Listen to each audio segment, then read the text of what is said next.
welcome to the second part of the Checiegirl Creation September box theme Boho Chic unboxing. So I have shown you what is already in the box in part 2, and I shall link that in the iCard in the top right hand corner. And now I am going to create something on this linen canvas. I'm not too sure what I'm going to do, so I'm going to put this into fast forward mode and I will do a voiceover so that you know what is going on. And yeah, so please do check out part 1 if you haven't seen it yet, and if you have, please enjoy the video, and I shall talk to you in a bit. Okay, so I'm just looking through some things and trying to figure out what I want to do. And I saw these like images of like houses on one of the book paper sheets. And I thought I might like include that. So I teared out both houses and was like trying to figure out which one I wanted to use.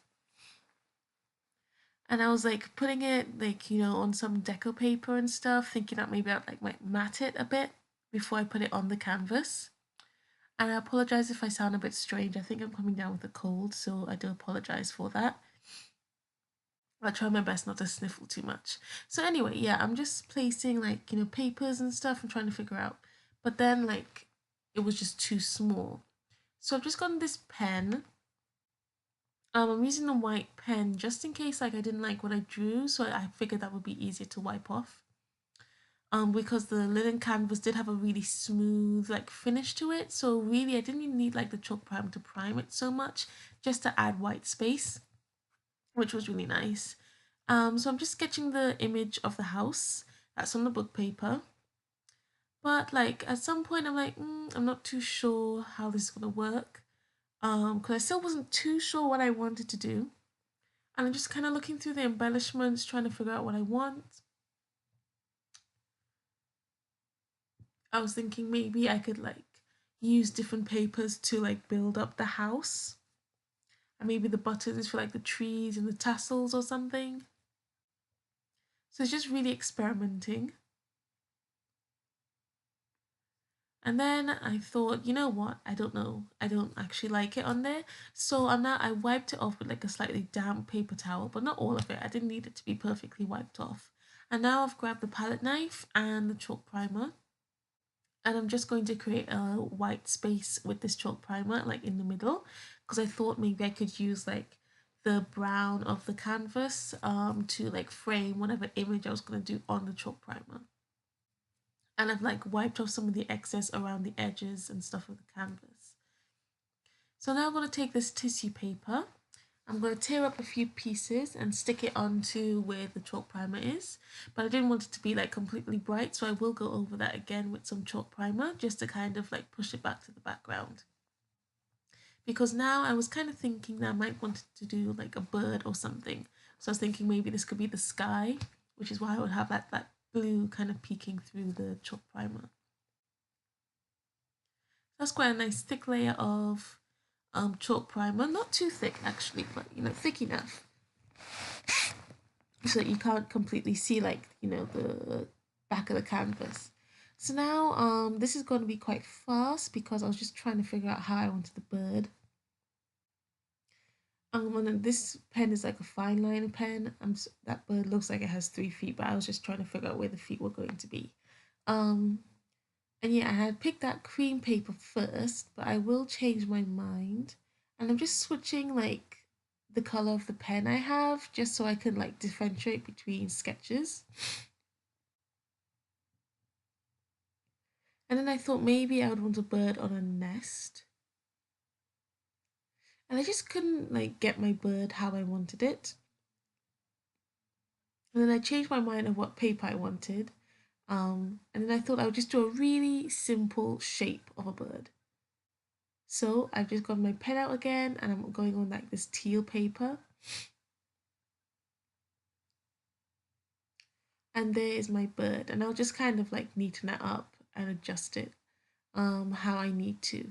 And I thought I would make the wing and the beak and the eye out of book paper. I thought that would be quite nice because then it would stand out quite a bit from that deco paper.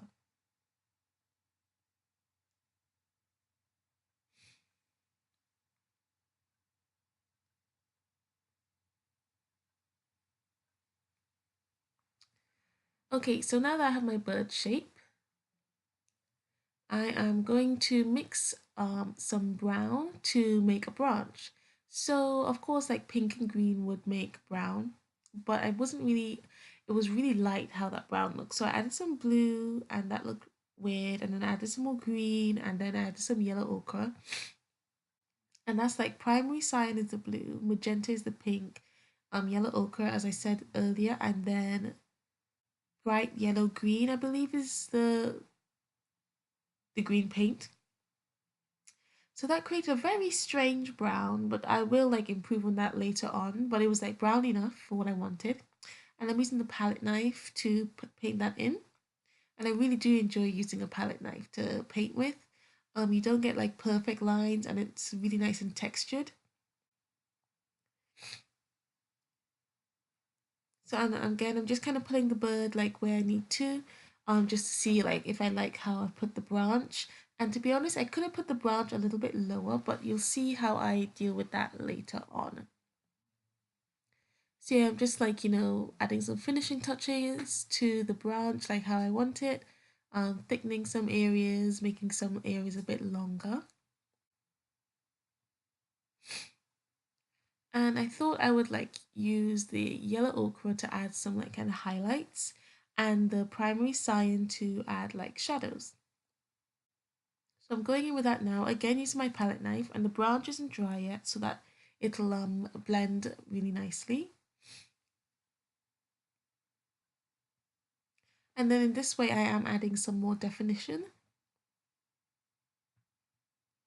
And now with the shadows, and I'm blending it in so it doesn't look like too stark. And I will like kind of put the yellow ochre and like the primary cyan kind of in different areas of the branch just to add some interest. And then I thought, just to like bring everything together and make everything look kind of blended and just work together, I would just put the excess paint that was left over from like the branch and your ochre and primary cyan all over the canvas, and of course around the edges of the canvas. I don't like to have my edges plain, so I try not to forget the edges.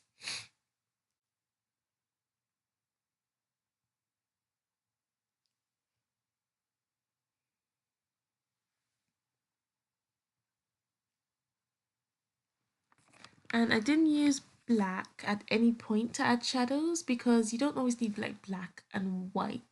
All you really need is a light color and a dark color. I do use white as highlights later on to like create a really bright highlight, but you don't really need a black too much. And like sometimes a black is too stark or like harsh on the eyes, depending on like what kind of colors you're working with. So I just stuck to the blue since it was quite a dark blue. And I'm also going in with some of that magenta and bright yellow green on the branch, which is still wet, just to like add some more interest again and like some more depth as well. Especially like the bright yellow green is like so bright that it just brightened up the canvas a lot more, especially when I added it like randomly around the canvas. And I did that with the magenta as well.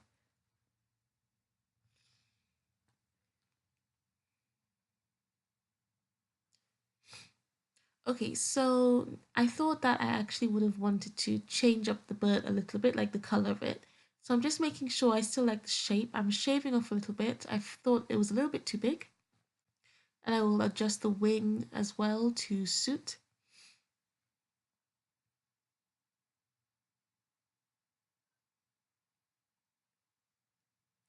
And I thought I would make the bird purple. So I'm mixing the magenta and the primary cyan. And that makes quite a kind of more like a lilac really than the purple. Um, I'm kind of mixing that, and then I was like, actually, I needed to like make the surface white first. So I'm now going in with my chalk primer, and it's really strange. Like when the surface is really wet, the chalk primer doesn't really like to like stick on it that much. It does sometimes like want to lift off, especially if I'm using my fingers. So I was very careful, and I just kind of slapped it on like, but like really gently without rubbing too much. And now I'm going in again with the magenta and the primary cyan to add some more color. So really it'll be more like pink and blue instead of like purple. Well, that's cool. I really did like how that turned out. and I'm adding that in very messily with my fingers. So that's how it looks now, and that's all dry. And then now to add the nest. So I was just marking like where I wanted the nest to start and end, and I'll be using the sequin paste to make the nest. And I really enjoyed using the sequin paste actually. I wish I had more because because the sequins are quite big, I was able to like make them kind of stand up to create some like kind of 3D effect. And it was nice and easy to work with, and I thought it just looked really cool. And of course, it's still wet because like the gel is white until it dries clear. So I needed to leave this overnight to dry. So that I could see like what colors really shone through the most because the sequins I use are all different colors. So yeah, I needed to leave it to dry so that I can like add my embellishments later to see like what colors I should like draw on and try to like make pop out of what was shining through in the nest the most. And I was trying to like kind of incorporate all the colors. So like the yellows, I was trying to put that more on top because that was like the brighter, lighter color. And again, I'm just kind of like poking the sequins up just to add some more like 3D elements and more depth. And while I was leaving that to dry overnight before I went to bed, every now and again I'll kind of check the canvas and try to like make the sequins stand up a little bit more, just so it look a little bit more interesting. Okay, so I was happy with that, and now it'll be dry. Oh no, not yet. Sorry, I've gone ahead of myself. So yeah, so that's what it looks like, all like wet and stuff. And now I will sort out my bird. So I needed to add some more definition to it because at the moment it was just kind of disappearing in the background. So I'm going in with my blue and like edging the bird and the wing, just to make it stand out some more. And I'll do that with the wing as well. And I did kind of smudge that, but that's cool. Um, and I'll also edge the beak with some yellow ochre as well. And then I'll put some yellow ochre, like the little leftovers, around the bird. I thought that would look quite nice, just to kind of tie everything together. Okay, so now everything's dry, and you can see how the nest looks. And to be honest, I don't think the nest was completely dry there because it did seem to have some give to it. So probably like 24 hours or maybe just over 24 hours to like make it dry. Um, because it wasn't like 24 hours overnight, it was just overnight. So I think it might have been a little bit like damp, but not so much that it could like move. But you can see how shiny it looks, nice and glossy. And I'm just like sticking the bird together, like the beak, the wing. And I thought I would leave the eye just plain book paper, but I didn't like that. So now I'm adding some blue. I tried to edge it, but I didn't really like, that didn't really work out too well, but I'll sort that out later. And I'm using PVA glue for that.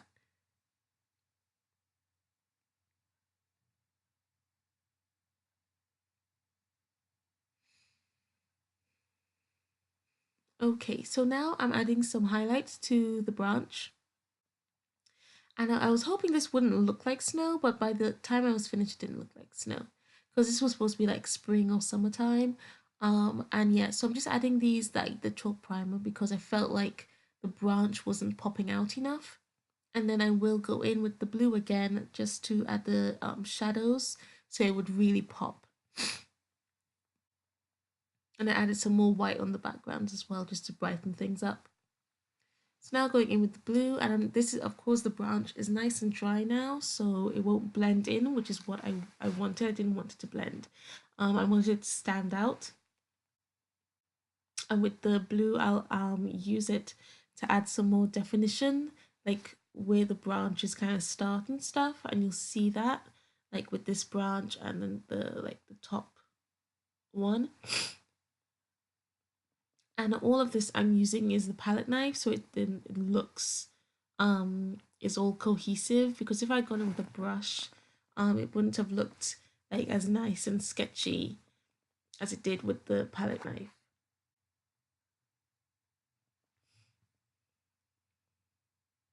And I'm also going around the edges with the palette knife. Sorry, I didn't zoom out when I started that. Just to like, I felt like it needed a border. So like the canvas has already like framed the main image, like the brown parts of the canvas, but I thought it needed like an even more defined frame just so that everything's brought together and looks a little bit more finished. And I'll also go around the sides as well with that blue. And I really like how that looked when it was framed. I thought it looked a lot better. And I did add some like blue as well onto the nest just to like make it look like it belonged on the canvas instead of making it look like I just kind of stuck it on.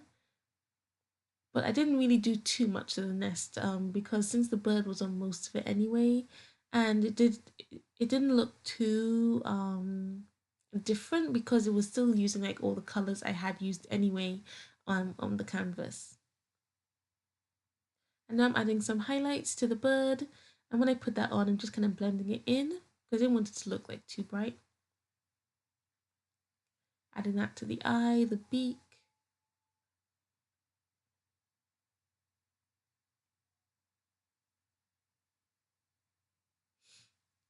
and a bit to the belly as well, just to kind of add to like the kind of roundness of the bird a little bit.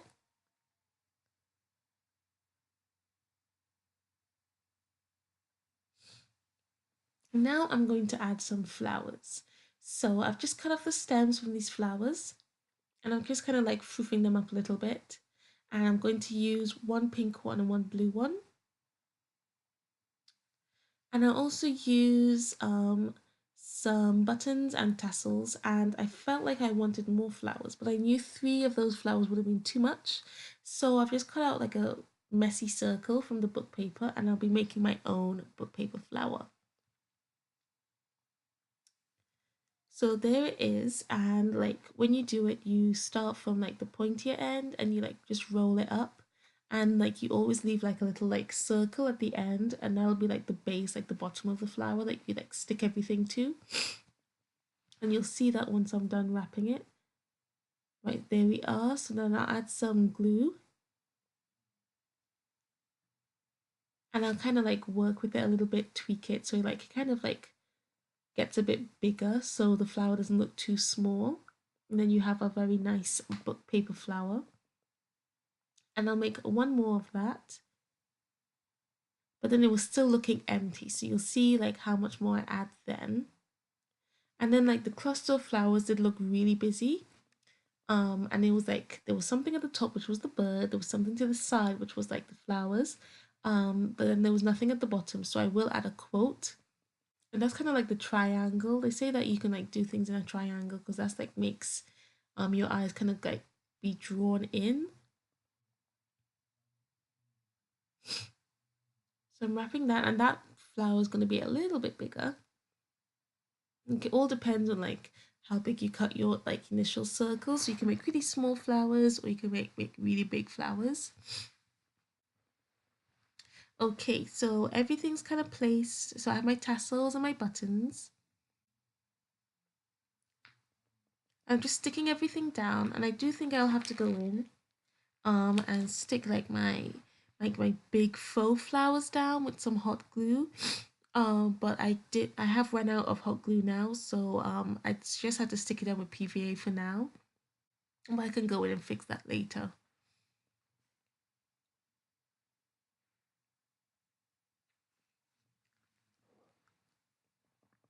And the buttons I found just didn't look right without having anything like threaded through the holes. So I'm using the stems from my faux flowers that I had cut off and threading those through. And since it's wire, it bends quite easily, which is nice. So I'll do that for all of the buttons. And now they have like a green middle. Sticking those down too, and I'm tucking those more underneath the flowers because I found like it would look nice if they were like kind of peeking through. And you can see how like busy it looked, which is why I had to add something at the bottom.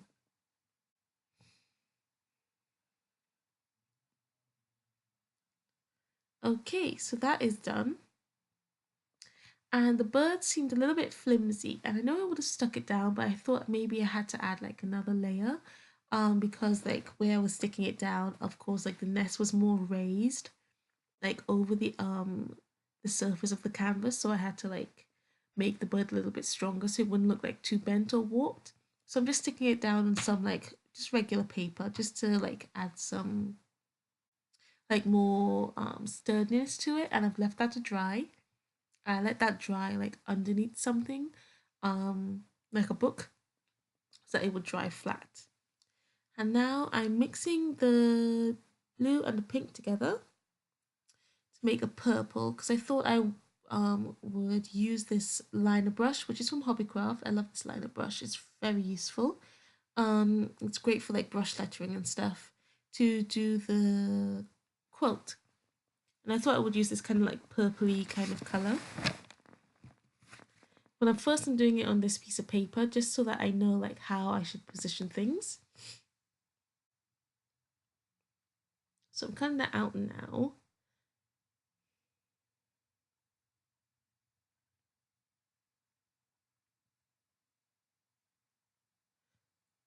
So yeah, so this is just me figuring out like how I want things.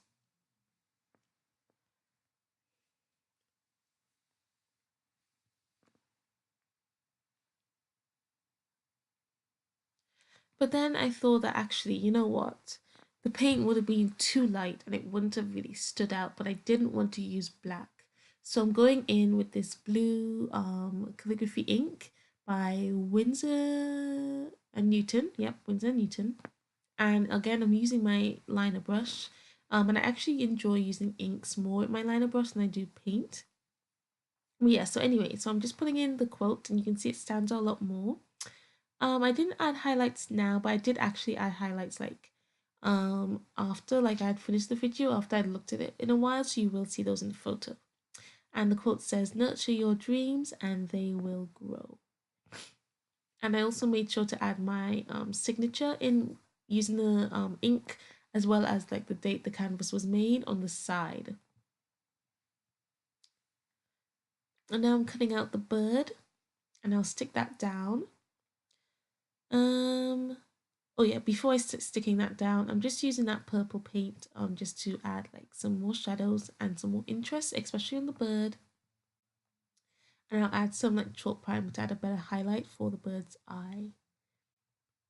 And then the flowers and everything didn't look right. They didn't look like they were part of the canvas yet. So now I'm just going in with all the paint colors, the blue, the pink, the green, and the yellow, to bring everything together. And that looked a lot better afterwards, because then it didn't look like I just stuck it down onto the canvas. It looked like it belonged with the canvas. So yeah, I'm happy with that. I will be chatting with you at the end of the video, so please do stick around. And yeah, so thanks for watching, and I'll talk to you in a bit. Okay, so I'm all done. I really like how it looks.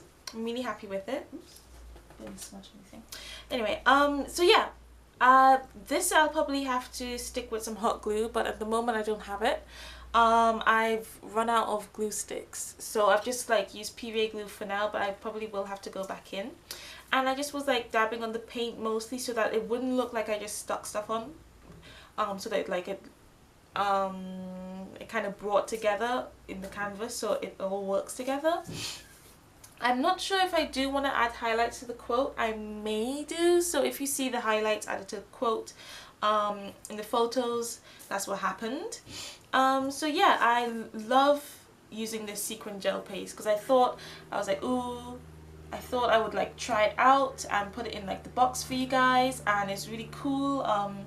It took a while to dry. I still think it's still drying. Like, this has been overnight and there's a possibility it's still drying. I'm not too sure, but in another day or so it should be like nicely set. But yeah, so I was making sure that some of the sequins were sticking up so that I would get like some nice texture for the nest. And yeah, so yes, I'm really happy with how it looks. I'm sad I only have one linen canvas, because it was really fun creating on it, because I really wanted like the outside of it to like frame the focal image, which is why I only put chalk primer in the middle. And it's so like smooth, you can really paint over it, you don't really need the chalk primer. I was just really using the chalk primer just so that I would have like a white space to create on. Yeah, so the quote says, "Nurture your dreams and they will grow," by the way, if you can't see that properly. And yeah, so there will be photos at the end, close-ups and everything, so you can take a look. Of course, the September box is sold out, but you can get previous boxes, which are all on sale, in the video links below in the description. And you can get a multiple subscription box order, so the more boxes you add to your order, the more you save, and then you won't miss out on any future boxes, depending on how much boxes you added to your order. So I hope you enjoyed the video. If you did, please do give it a thumbs up and subscribe if you haven't already. Please do click that bell next to the subscription button so you can get notified whenever I upload a video. I want to thank my subscribers who are sticking with me. I really appreciate it, and thank you for watching my videos and everything. And yeah, if you liked it, please do like comment below and ask me questions and stuff. If you did get the box or any other previous boxes and you've created something, please do share on the Facebook group, which is linked below. As well, you can also tag me on Instagram, Checiegirl Creations. And yes, because I would love to see your creations, and I really love to see like what people create with the box, because like everyone just has different styles and everything. Yeah, and especially when you have like your own supplies, because the things I added really were like glue, the ink for the quote. I think that's it actually. Oh, and of course I use this brush. But I mostly use the kit. This is like I really enjoyed using this kit, and I haven't used a lot of what's in it either. So there will be as well 2 to 3 videos. So anyway, I'm going on too long. So thanks again for watching, and I hope you join me again for another arty adventure. Bye!